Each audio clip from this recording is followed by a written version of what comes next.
Hey, welcome to another episode of Inquiring Minds. I am Steve Harper, and with me, as always, is my amazing co-host Donna Carlin. Donna, how are you doing today? I'm great. How are you doing? I am doing really good. Today's a phenomenal day, and this is just icing on the cake. So, There you what are go. we talking about today? So this stems from conversations that I had with clients yesterday. A great discussion isn't one where you're on the same page and agree.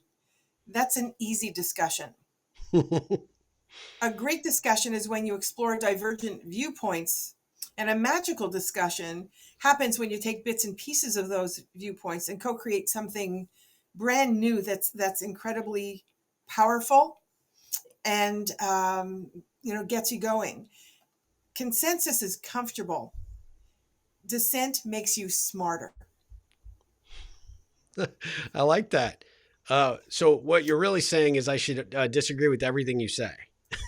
Yeah, that's fine. I, Isn't it true though? Like when you come to consensus, or you say, "Yeah, that's okay with me," whatever it is, and you don't share your point of view, that's easy. It's comfortable. well, it's Dissent all is yeah, when you have and to it's use your lazy brain.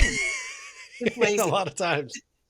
Dissent is also something that triggers you having to think and look at multiple viewpoints and what is applicable, what isn't applicable. How do you bring not consensus, but bits and pieces of each of your viewpoints and say, wow, if we combine this, how powerful would that be?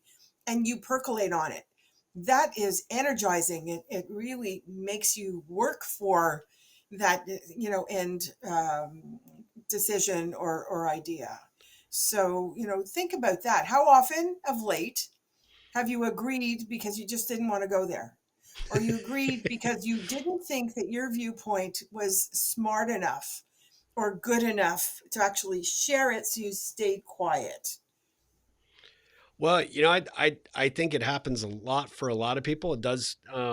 I can say, as a coach, you're sort of, by training, really trying to kind of edge that conversation forward. And so, clarification on the dissent, point, I think is it's an alternative perspective, right? I think some people hear Yes. dissent, there's dissent. They think that's confrontational. They think it's argumentative.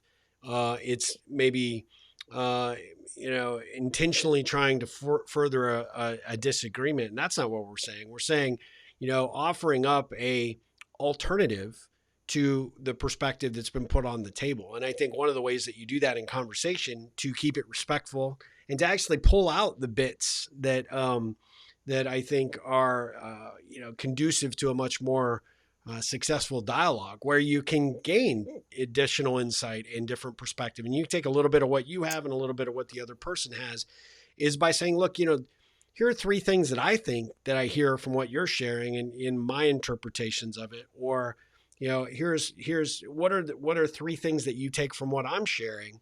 And is there a commingling of it that we can create? You have a decisive opinion on one end and I have a decisive opinion on the other, and we're both closed off to hearing what the other person really has to say, then nothing productive ever happens. And you see this all the time, whether you're talking about political views, you're talking about religion, you're talking about any high tense situation, that's occurring out there in the media.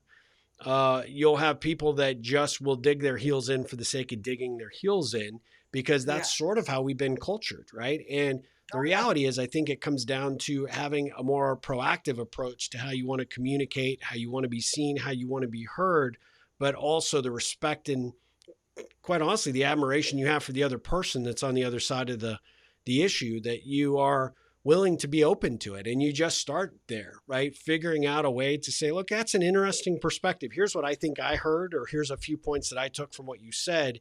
Here's where I would counter that a little bit. But what do you think?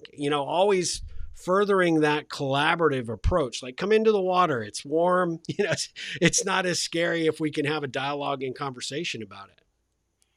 One of the cool things that I witness is through a program that I run called Emergent Leaders, and they take, like, not entry level, but that younger generational cadre of staff that directors or upper levels sort of mark as potential innovators, Yep. not necessarily leaders, but innovators. And what we do is we choose about 50, and out of those 50, we form groups of 6, 7, 5, depending on the final numbers. And each group has to decide on an innovative project that they will eventually talk about, present to senior leaders. So it's their opportunity to be able to be in front of senior vice presidents and leaders in a huge organization, which Yep. they normally wouldn't have. The cool part about this is the process that we use. So they come up with their project. They have to have a charter as to what the project's going to do, and the desired end result, because they want a second meeting with senior leadership to actually see if they'll implement these programs. Yeah. And this is where the beauty of the intelligence of the room comes into effect. Because even though there are multiple teams, each presenting their own project, when one person goes and does the straw man, presentation, it's actually the whole team. They take turns actually sharing bits and pieces of it because they divvy it up. The rest of the room takes sticky notes and they talk about what really resonated and where the gaps are. And then the third piece that they put on their sticky notes is, if you added this, it would be so much more powerful. Have you considered that? So what Hmm. happens is they're giving feedback as to how powerful they think it is, where the gaps are, and they're actually not only filling the gaps and telling people, have you spoken to so and so, because they have a lot of knowledge in this. They're also saying, add this on and it'll just blow people away.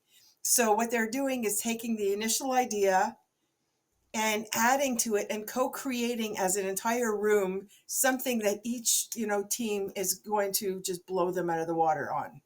And we don't do that in organizations. No. Like, I have yet to witness that, other than this kind of program. That doesn't happen. Why doesn't that happen? Yeah. This is where the rich conversations go, and then they percolate on it offline. This is what I'm seeing. This is what I'm not seeing. So I'm inviting you to look at my point of view, which is going to expand your point of view.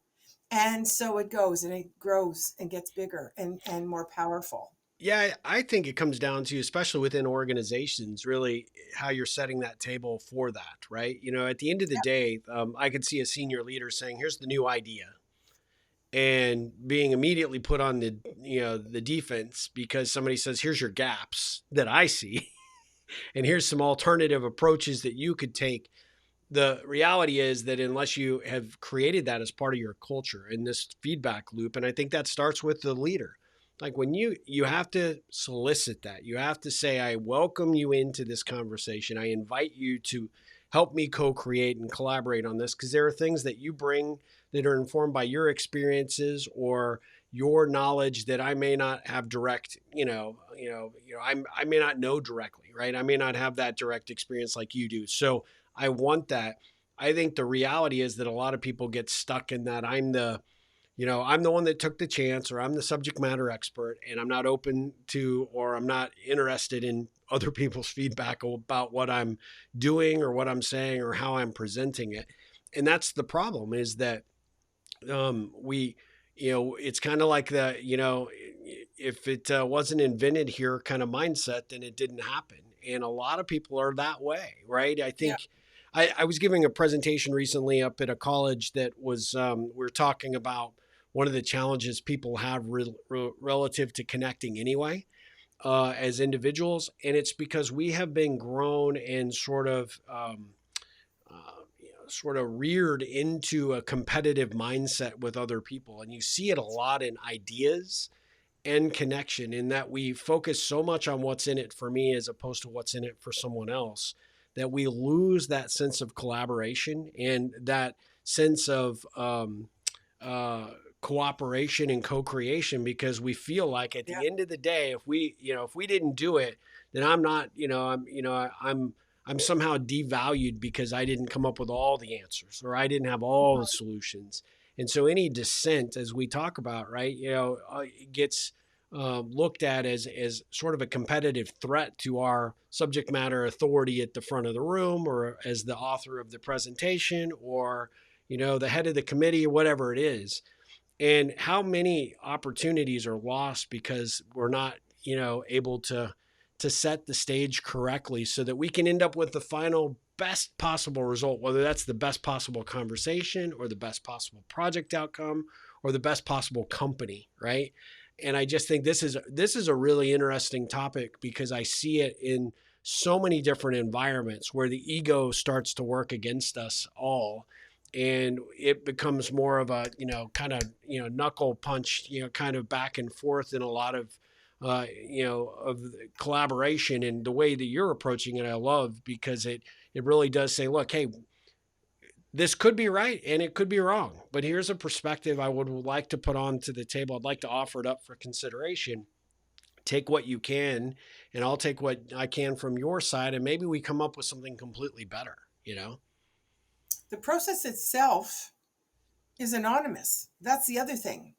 So like when people give feedback in a meeting in real time, you know who's giving it to you, you know where it's coming from, and you're already putting judgments, that person, Yeah. wants to out whatever me, and wants to be stronger, better, more visible, all of that stuff. Yep. When you do it in this way in sticky notes, everyone at all the tables scribble down what is relevant.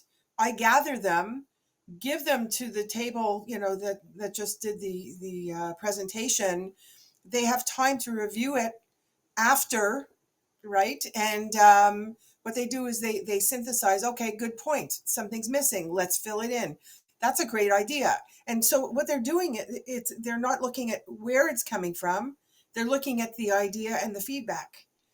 It's a totally different approach, and Oh everyone has a yeah, voice. definitely. I could see that. I would just I would throw an alternative option there. In that's an informed process that does take away the ego piece in a group Yeah. environment, I think, phenomenally.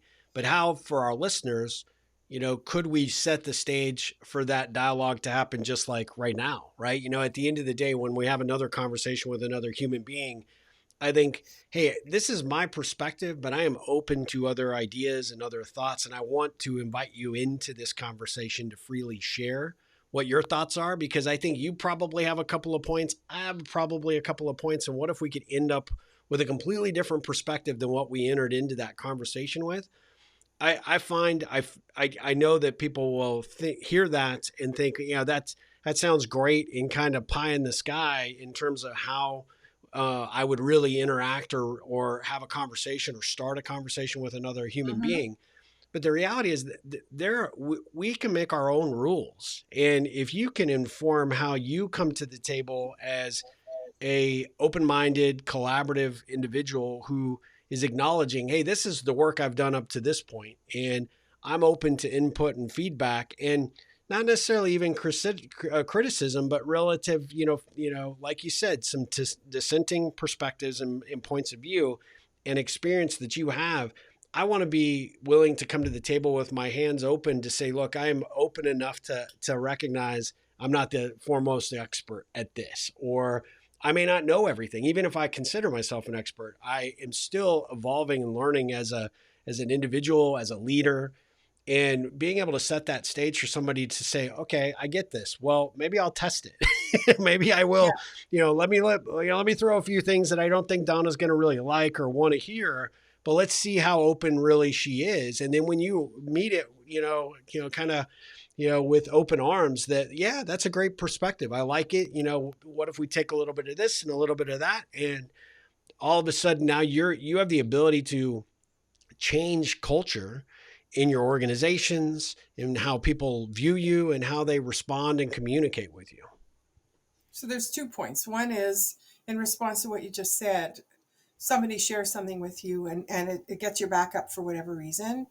Rather than make a judgment, look at that person and say, help me understand how you came to that idea Yep. or conclusion, and how it relates to what I just shared with you. So help me understand, gives the person a point of view to paint a picture the opportunity to paint a picture for this other individuals so they could start wrapping their heads around it. Second thing that we're actually teaching in the Royal College Physicians and Surgeons, our coaching program that we're creating, is feed forward, which is really terrific. It's a forward thinking rather than feedback, Hmm. feeding back stuff. This is a feed forward. So what, like you would say to me, what is it that you want to accomplish? What is it that you're stuck on? What is it you want to grow in? And I would explain to you the what. And then you have the opportunity to ask, how are you going to use it? How will it make a difference to you? And I could share that. And then the feed forward starts. That's when the coachee stays very quiet, has a pen and paper, and you start, this is what's coming to mind. And you just start throwing ideas, perspectives, people to talk to, and the coachee or the person listening just jots it all down. The only thing the coachee says at the end of that is thank you so much for sharing that with me, or thank you so much. And that's it. Then the person who shared no longer has any control over what the person does with the suggestions that they made. After that session, it's a perfect opportunity to say, could you tell me more? I'm interested in this. So you choose what you want to discuss and you start integrating it into how it will help you move forward. So I that's like that's an that. entry level. It really is a powerful process, and it gives the two messages. Uh, One is in asking you to give me your ideas, thoughts, and whatever in the feed forward. What I'm actually saying to you is I honor your wisdom. I honor everything you created in your life, and I would love to tap into it. Yeah. Thank you for whatever you share with me. I'm already grateful for. Whether or not it's useful for me ultimately, I'm still grateful for that point of view, perspective, and those ideas. So that is an honoring, way of addressing things. The other thing is then you reverse it and you're giving back. You know, I would do the same with you and give you some ideas and whatever, and you thank me, and that's it. Yeah. And it opens communication in a way that eliminates the need for debate and invites reflective thinking. So that's another way to approach things. Yeah, and the whole time you were saying that, the thing that keeps popping into my head is a phrase that we've uttered a number of times in prior episodes is yes and. You're Yep. acknowledging and appreciating what they just shared, and let me put some additional thoughts on the table or an additional perspective that might make that even better. There's a wonderful episode, uh, the Clear and Vivid podcast by Alan Alda, who is, from the MASH fame.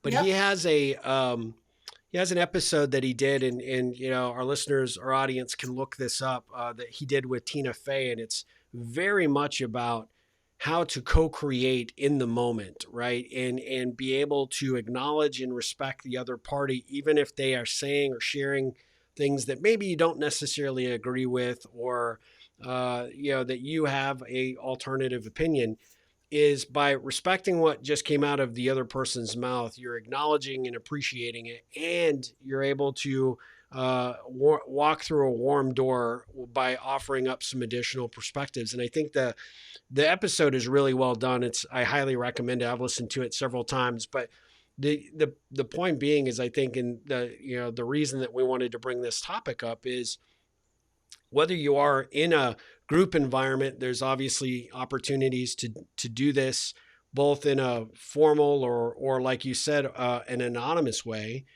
But even just looking at how we communicate with the people that are closest to us and how we interact, is it adversarial? Is it argumentative? Is it around always having to be right versus being open to other opinions, other ideas, other thoughts? And how collaborative are you? And are you setting yourself up for success in, as a leader or as just an individual, to create an environment that says, hey, I'm here to learn as much from you as I can. And I'll share as much as I'm willing to, as I can for you. And I'm hopefully you're willing to listen and learn from me. And that piece, I think, is really kind of critical because we just don't think about communication at this level. We're so quick to fire off a response or, shoot a quick comment back that, we don't recognize in the moment can completely undermine everything that we're trying to accomplish, or, it can, take away our credibility or harm that relationship in a way that is sometimes unrecoverable. So this is a different perspective and a viewpoint that I think gives people a reason to pause and look at how they're interacting, both in their professional lives and their personal lives. Last week we talked about what do you have to let go of, things that stop you from growing, right? Yeah. And I guess one of the things that comes to mind from what you just said is the need to be right Yes. and the need to have all the answers. If you think that you have all the answers, there's no way you're going to grow. Yep. The smartest person in the room is the one that realizes that they have the least amount of knowledge and they're just soaking it up like a sponge. Yeah. And if you're a good leader, you realize that pretty early, and you leverage that as much as you possibly can, because you can learn from the great quality, talented people that you've brought on board. That's so necessary and so important to evolve as a leader and to grow your organization. So this I mean, we went a little bit longer than we normally do on these episodes because this was just such a fascinating topic. As with many of these episodes, we will probably have to do a follow-up, right? But Yep. I'm curious as to what our feedback might be from our listeners, whether they're hearing it on the podcast platforms or they're seeing this video on our YouTube or our Facebook. Donna, how can people get involved in this topic, share their thoughts and ideas, and potentially offer any other, points of view that maybe we didn't cover? Join our Facebook group, Inquiring Minds with Donna Carl and Steve Harper, and get us, through our website. Steve is at rebelcentral.com. I'm at Donna Carlin with a K.com. And, write us, let us know what you want us to talk about or how this impacted you, how you used it. We'd love to hear. We'd want you to be part of the conversation. That would be fantastic. Absolutely. Well, Donna, this was a great one. I really appreciate and enjoy this. It does give me food for thought as to how I'm going to conduct myself in the next interactions today. I've got several great opportunities to tee this up and to utilize it. So this is perfect timing for me. I suspect it'll be perfect timing for everybody else, but great topic and great points of view, I think, on this one for sure. And I just appreciate these opportunities to have these conversations. Thank you so much. I love these conversations. They really get my head going and perfect. Well, you go have a fantastic day. And, we will be back again very soon with another episode of Inquiring Minds. Until then, Donna, take care. Have a great one.